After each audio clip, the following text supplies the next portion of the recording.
Hello दोस्तों, स्वागत है आपका आपके अपने channel learn Hindi easy way with me पर। दोस्तों माफ़ करिएगा मुझे, मैं कितने दिन से वीडियो नहीं बना पा रही थी क्योंकि मेरी तबीयत कुछ ज़्यादा ख़राब थी। अभी भी आपको मेरी आवाज़ कुछ वैसी ही आ रही होगी। मैंने सोचा कि मैं कब तक बंद करूँगी ताकि आपको नुकसान होगा, उससे अच्छा है मैं थोड़ी आवाज़ अच्छी ही नहीं आएगी। बाकी जो क्वालिटी है वो तो आपको मिलेगी ही, जो आपके काम की चीज़ है वो आपको मिलेगी। इसलिए मैं दोबारा आपसे क्षमा माँगती हूँ और साथ ही साथ जल्दी से इस वीडियो की शुरुआत करती हूँ। चलिए तो आज हम लोग यूपी एलटी ग्रेड जेआईसी में जो जीएस पोर्शन आएगा, उसमें जो साइंस वाला सेक्शन है, उस उसके बारे में हम लोग कुछ इम्पोर्टेंट मेरा जो नोट्स है, मैं उसको आज आपसे शेयर कर रही हूँ। आप इसको पढ़िएगा, ये बहुत ही उपयोगी, यहाँ से कुछ न कुछ क्वेश्चन आपके एग्ज़ाम में ज़रूर देखने को मिलेंगे। वो तो एग्ज़ाम होने के बाद ही पता चलेगा। तो चलिए जल्दी से वीडियो को शुरू करते हैं। तो देखिए पहला पहला है, एक सेकेंड। विज्ञान भौतिक विज्ञान के जनक कौन है? तो क्या है? न्यूटन है। रसायन विज्ञान के जनक कौन है? तो कौन है? लिवोशिए। लैवोशिए नामक जो वैज्ञानिक हैं वो क्या है? रसायन विज्ञान यानी केमिस्ट्री के जनक हैं।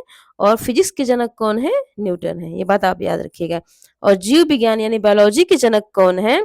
तो कौन है? अरस्तू है। ठीक है। अब देखिए अरस्तू का नाम जो है पाश्चात्य काव्य शास्त्र में भी जुड़ा रहता है और मनोविज्ञान में भी जुड़ा रहता है और जीव विज्ञान के ये जनक भी हैं। कितना इंटरेस्टिंग है, आप इसको बिल्कुल याद रखिएगा। अगला है, आधुनिक भौतिक विज्ञान के जनक कौन हैं? तो ये है आइंस्टीन। अब देखिए भौतिक विज्ञान के जनक अगर केवल पूछेगा तो आप न्यूटन लगाएंगे, लेकिन यदि आधुनिक भौतिक विज्ञान का जनक पूछेगा तो किसको आप लगाएंगे? आइंस्टीन को लगाएंगे। ठीक है। अब वनस्पति विज्ञान के जनक कौन है? तो थ्रियोफ्रिस्ट। ये जो अरस्तू के शिष्य थे यही हैं। अब क्वेश्चन ये बन जाए वनस्पति विज्ञान के जनक कौन है? थ्रियोफ्रिस्ट है, अरस्तू के शिष्य हैं। आपको ये क्वेश्चन इजी लग रहे होंगे तो ध्यान रखिएगा, सिलेक्शन हमेशा इजी क्वेश्चन ही करवाते हैं। जो कठिन होते हैं वो तो सबके लिए कठिन होते हैं और परीक्षा में जीतता वही है जिसके इजी क्वेश्चन गलत नहीं होते हैं। जो अपना इजी क्वेश्चन बचा ले जाता है उस परीक्षा को वो क्रैक कर लेता है। इसलिए ध्यान रखिए, किसी भी प्रश्न को छोटा या बड़ा, आसान या कठिन नहीं कहते हैं। आसान या कठिन का केवल मानक एक है, यदि वो आपको आ रहा है तो आपके लिए आसान है, यदि वो आपको नहीं आ रहा है तो आपके लिए क्या है? कठिन है। तो यही सोच के इस वीडियो को पढ़ते रहिए। तो वनस्पति विज्ञान के जनक कौन है? थ्रियोफ्रिट्स। ये किसके शिष्य हैं? अरस्तु के शिष्य हैं। अब देखिए, अब सॉरी, मृत कोशिका की खोज किसने की थी?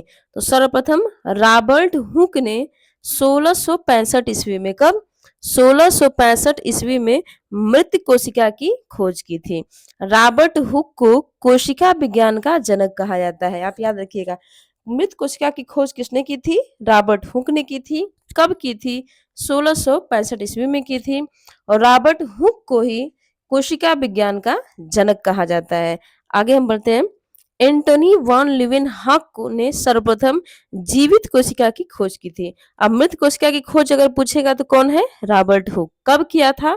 1665 ईस्वी में किया था। यदि आपसे जीवित कोशिका की खोज करने वाले के बारे में पूछ लिया जाए कि जीवित कोशिका की खोज सर्वप्रथम किसने की थी, तो एंटोनी एंटोनी वॉन लीवेनहॉक ने की थी।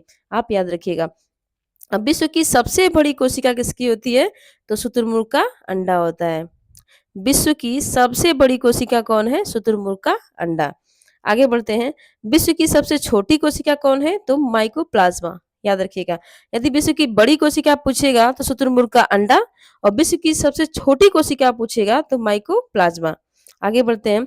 मनुष्य के शरीर की सबसे बड़ी कोशिका सबसे बड़ी कोशिका क्या होती है? तो मादा अंडज होती है। ठीक है, ये आप लोग ध्यान रखिएगा।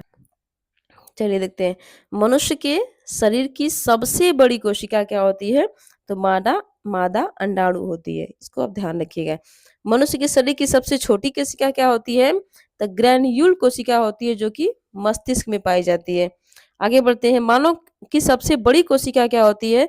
तंत्रिका कोशिका, जो कि जिसकी जो है लंबाई कितनी होती है? 1 मीटर होती है। बिल्कुल ध्यान रखिएगा। मानव की सबसे लंबी कोशिका तंत्रिका कोशिका होती है, जिसकी लंबाई 1 मीटर होती है। आगे बढ़ते हैं। कोशिका का सिद्धांत किसने दिया था?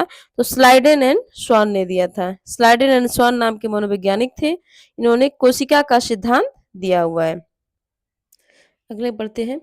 पौधे की कोशिका भित्ति किसकी बनी होती है? तो पौधे की कोशिका भित्ति सेलुलोज की बनी होती है। बैक्टीरिया की कोशिका भित्ति किससे बनी होती है, बहुत इंपॉर्टेंट है। पौधे की कोशिका भित्ति तो सेलुलोज से बनी होती है, लेकिन बैक्टीरिया की कोशिका भित्ति किसके बनी होती है, म्यूकोपेप्टाइड एंड पेप्टाइडोग्लाइकन। एकदम आराम आराम से ध्यान दीजिएगा। किससे, पौधे की अगर पूछेगा तो सेलुलोज से, और बैक्टीरिया की पूछेगा, बैक्टीरिया की कोशिका भित्ति किसकी बनी होती है, तो म्यूकोपेप्टाइड प्लस पेप्टाइडोग्लाइकन इससे मिलकर बनी होती है। और शैवालों की कोशिका भित्ति किससे बनी होती है, तो शैवालों की कोशिका भित्ति पेक्टिन्स की बनी होती है। किसकी, पेक्टिन की। बिल्कुल याद रखिएगा। कवकों की कोशिका भित्ति किसकी बनी होती है, काइटिन की बनी होती है। देखिए, क से कवक और क से काइटिन मन में थोड़ा बैठा लीजिए, ऑप्शन आपके सामने आएगा, क्योंकि जो प्री है, जो प्रीलिम्स की परीक्षा है, वो तो ऑब्जेक्टिव ही है, लेकिन उसमें ध्यान ये रखना है कि इसमें माइनस मार्किंग भी है। तो चलिए, आप क्वेश्चन को दिमाग में बैठा के चलें, जो आता है वही अटेम्प्ट करें, जो नहीं आता है इसलिए अपना नंबर काटने से बचें। तो फिर से हम इसको रिपीट कर देते हैं। पौधे की कोशिका भित्ति किसकी बनी होती है, सेलुलोज की बनी होती है। बैक्टीरिया की कोशिका भित्ति किससे बनी होती है, म्यूकोपेप्टाइड प्लस पेप्टाइडोग्लाइकन इससे बनी होती है। शैवालों की कोशिका भित्ति किससे बनी होती है, तो पेक्टिन से बनी होती है। कवकों की कोशिका भित्ति किससे बनी होती है, तो काइटिन से बनी होती है। आगे देखते हैं, जीव द्रव्य की खोज किसने की थी, तो जीव द्रव्य की खोज जुडार्डिन जुजार्डिन नामक मनोवैज्ञानिक ने की थी। चलिए, जीव द्रव्य की खोज किसने की थी, जुजार्डिन नामक वैज्ञानिक ने की थी। जीव द्रव्य का पुराना नाम क्या है, तो सारकोड है। ठीक है, ये जो सारकोड जो है वो किसने दिया था, जुडार्जिन ने ही दिया हुआ था। किसने, जुडार्जिन ने ही दिया था। जीव द्रव्य की खोज भी इन्होंने ही की थी, और जीव द्रव्य का पुराना जो नाम है सारकोड, ये भी इन्होंने ही दिया था। जीव द्रव्य शब्द का प्रयोग किसने किया था, सबसे पहले ध्यान दीजिए। अगर जुडार्डिन की जीव द्रव्य की खोज पूछेगा तब तो डुजार्जिन महोदय ने की थी। और जीव द्रव्य का पुराना नाम किसने रखा, सारकोड था, वो किसने रखा था, वो भी डुजार्जिन महोदय ने ही रखा था। और जीव द्रव्य शब्द का प्रयोग सबसे पहले किसने किया था, तो पुरकिंजे नामक जो साइंटिस्ट थे, वैज्ञानिक ने थे, उन्होंने ही किया था। अब ध्यान दीजिएगा, टी.एच. हेक्सले को जीवन का भौतिक आधार जीव द्रव्य को कहा है। ठीक है, किसने, तो टी.एच. एक्सले ने जीवन का जो भौतिक आधार है किसको कहा है, जीव द्रव्य को कहा है। यदि क्वेश्चन ये पूछ दे सॉरी, बीच बीच में तबीयत नहीं ठीक होने की वजह से खांसी की आवाज आ रही है। तो टी.एच. हक्सले ने क्या बोला था कि जीवन का जो भौतिक आधार है वो क्या है, जीव द्रव्य है। तो नाम याद रखिए। माइटोकॉन्ड्रिया की खोज किसने की थी, तो केलिकर ने की थी। माइटोकॉन्ड्रिया की खोज किसने की थी, केलिकर ने की थी। चलिए, अब आगे देखते हैं। जो माइटोकॉन्ड्रिया है उसका प्रयोग किसने किया था सबसे पहले, तो सी बेंडा, मतलब इसका मतलब क्या है, क्रिश्चियन बेंडा ने की थी। आगे देखिए, देखते हैं। माइटोकॉन्ड्रिया को अर्ध स्वशासित कोशिकांग भी कहा जाता है। अब ध्यान दीजिएगा, यदि आपसे क्वेश्चन ये पूछ दे बदलते हुए पैटर्न में कि अर्ध श्वासित कोशिकांग का प्रयोग, किस शब्द का प्रयोग किसने किया था, यानी किसको कहते हैं, ये तो माइटोकॉन्ड्रिया को ही कहते हैं, तो इसका प्रयोग किसने किया था, सी बेंडा, मतलब क्रिश्चियन बेंडा ने किया था। लवक की खोज किसने की थी, तो हेकेल ने की थी। लवक की खोज किसने की थी, हेकेल ने की थी। टमाटर का जो लाल रंग है किसके कारण होता है, लाइकोपीन के कारण। गाजर एवं मिर्च का जो लाल रंग होता है, तो गाजर का कैरोटीन के कारण, गाजर का और मिर्च का जो लाल रंग होता है किसके कारण होता है, कैरोटीन के कारण। फिर से हम इसको रिवाइज कर देते हैं। माइटोकॉन्ड्रिया शब्द का प्रयोग किसने किया था, तो सी बेंडा ने किया था, मतलब क्रिश्चियन बेंडा ने किया था। अब माइटोकॉन्ड्रिया को क्या कहते हैं और किस नाम से जानते हैं, तो अर्ध स्वशासित कोशिकांग भी कहा जाता है। आगे देखिए, लवक की खोज किसने की थी, हेकेल ने की थी। टमाटर का रंग लाल क्यों होता है, तो लाइकोपीन के कारण होता है। गाजर एवं मिर्च का जो लाल रंग होता है वो किसके कारण होता है, तो कैरोटीन के कारण होता है। आगे देखते हैं। बैगन का जो बैगनी रंग होता है, देखिए अलग अलग, अब तक तो आप ये जानते थे, एग्जाम में कई बार पूछा भी जा चुका है कि टमाटर का जो लाल रंग है किसके कारण होता है, तो लाइकोपीन के कारण होता है। और लवक की खोज किसने की थी, हैकेल ने की थी। गाजर एवं मिर्च का लाल रंग किसके कारण होता है, तो कैरोटीन के कारण होता है। अब देखिए, जो बैगन का बैंगनी रंग है वो किसके कारण होता है, तो जैंथोसाइनिक के कारण, किसके कारण? जैंथोसाइनिक के कारण जो बैंगन है ब्रिंजल, उसका जो कलर होता है वो बैंगनी होता है। किसके कारण? तो जैंथोसाइनिक के कारण। और चुकंदर का लाल रंग किसके कारण होता है? तो चुकंदर का जो लाल रंग होता है वो विटामिन, विटामिन के कारण ही चुकंदर क्या होता है? लाल रंग का हो जाता है। तो ये थे इम्पोर्टेंट। चलिए अब आगे देखते हैं। हरित लवक की खोज किसने की थी? तो हरित लवक की खोज किसने की थी? शिम्पर ने की थी। किसने? शिम्पर ने की थी। राइबोसोम की खोज पौधे में किसने की थी? तो पैलेट ने की थी। जो राइबोसोम कहाँ होता है? पौधे में, और इसकी खोज किसने की थी? तो पैलेट ने की थी। राइबोसोम की खोज जंतु में किसने की थी? मतलब ये पौधे और जंतु दोनों में होता है कहने का मतलब। लेकिन अगर आपसे ये पूछेगा कि राइबोसोम की खोज पौधे में किसने की थी? तो पैलेट ने की थी। और राइबोसोम की खोज जंतु में किसने की थी? तो किसने की थी? रॉबिन्सन ब्राउन ने सेम के बीज से। कहाँ से किया था? तो सेम के बीज में किया हुआ था। ये बात भी आप बिल्कुल ध्यान रखिएगा। फिर से रिपीट करते हैं। हरित लवक की खोज किसने की थी? शिम्पर ने की थी। राइबोसोम की खोज पौधे में किसने की थी? तो पैलेट ने की थी। राइबोसोम की खोज जंतु में किसने की थी? तो रॉबिन्सन ब्राउन ने की थी। और सेम के बीज से की थी। ठीक है। राइबोसोम को प्रोटीन की फैक्ट्री कहा जाता है। ये बहुत ही इंपॉर्टेंट फैक्ट है। आप किसे कितनी बार एग्जामों में पूछा जा चुका है कि प्रोटीन की फैक्ट्री हम किसको कहते हैं? तो राइबोसोम को कहते हैं। और यदि हमारे शरीर में राइबोसोम नहीं रहेगा तो हमारा शरीर जो है वो सही से नहीं चल पाएगा। क्यों? क्योंकि जो प्रोटीन है वो हमारे शरीर के लिए बहुत ही जरूरी होता है। प्रोटीन ही जो हमारे शरीर को बिल्ड करता है, जो जो भी सेल्स होते हैं उनको बिल्ड करने का काम करता है। तो राइबोसोम को क्या बोलते हैं हम लोग? प्रोटीन की फैक्ट्री कहा जाता है। अगला है, एक मनुष्य जो है 1 मिनट में, ठीक है, 15 से 17 बार श्वसन करता है। ठीक है। आगे देखते हैं।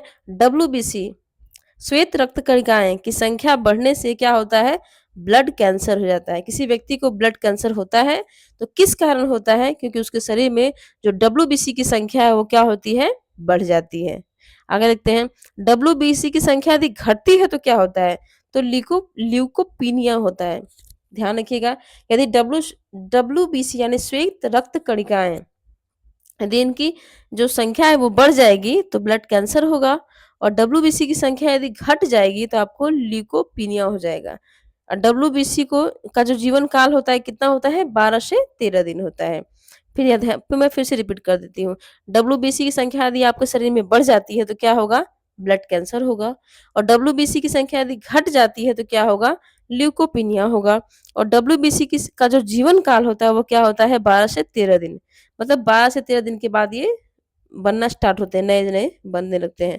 अब 2 से 8 मिनट में जो रुधिर है, उसका थक्का क्या होता है? जम जाता है। कितने मिनट में? द मिनिमम 2 मैक्सिमम 8, यानी 2 से 8 मिनट में जो आपका रुधिर यानी रक्त है, उसका थक्का क्या होता है? जम जाता है। और आपके लिए एक होमवर्क है, किस विटामिन्स की कमी से रुधिर का थक्का नहीं जमता है? आप इसको कमेंट बॉक्स में ज़रूर बताएँगे। अब आगे देखते हैं। जो स्टडी ऑफ हीट होता है उसको हम क्या बोलते हैं? कार्डियोलॉजी। यानी ऊष्मा का जो अध्ययन होता है, सॉरी, हर्ट है, हर्ट, स्टडी ऑफ हर्ट, इसको क्या बोलते हैं? कार्डियोलॉजी। ठीक है। तो हम लोग जो हर्ट या हृदय की जो गति हम लोग मापते हैं उसको क्या बोलते हैं हम लोग? कार्डियोलॉजी। आगे देखते हैं।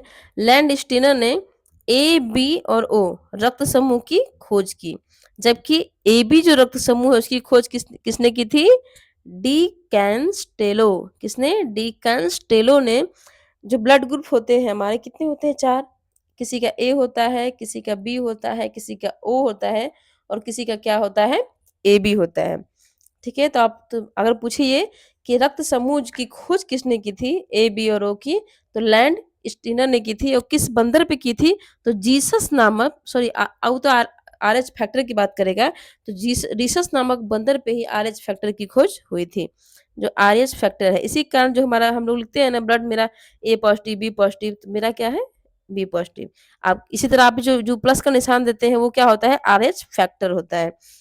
तो चलिए फिर से अपने इस पे आ जाते हैं। तो लैंड स्टीनर ने रक्त समूह की खोज की थी, किसकी किसकी? ए की, बी की और ओ की। और जो एबी रक्त समूह है, जो ब्लड ग्रुप है, उसकी खोज किसने की थी? डिकेंस टेलो ने की थी। अब आपको ये बताना है कि कौन-सा जो ब्लड ग्रुप होता है, वो सर्वदाता होता है और कौन-सा सर्वग्राही होता है। इसको आपको कमेंट बॉक्स में बताना है। खुद के लिए बताइए ताकि आपको वो याद होगा। अब मेरे कमेंट बॉक्स में इसका उत्तर ज़रूर दीजिएगा कि कौन-सा रक्त समूह जो होता है, ब्लड ग्रुप होता है, वो सर्वदाता होता है और कौन-सा सर्वग्राही होता है। आगे बढ़ते हैं। रक्त अंतःस्रावी जो विज्ञान के जनक हैं, वो कौन है? एडिशन है। एडिशन का नाम आपने मनोविज्ञान में भी सुना होगा और यहाँ पे भी साइंस में भी ये है। तो अंतःस्रावी जो विज्ञान है, इसके जनक कौन है? एडिशन है। थायराइड ग्रंथि की खोज किसने की थी? थॉमस वॉर्टन ने की थी। ठीक है। थायराइड ग्रंथि की सबसे बड़ी जो थायराइड ग्रंथि है, थायराइड ग्रंथि सबसे बड़ी क्या होती है? अंतःस्रावी ग्रंथि होती है। ठीक।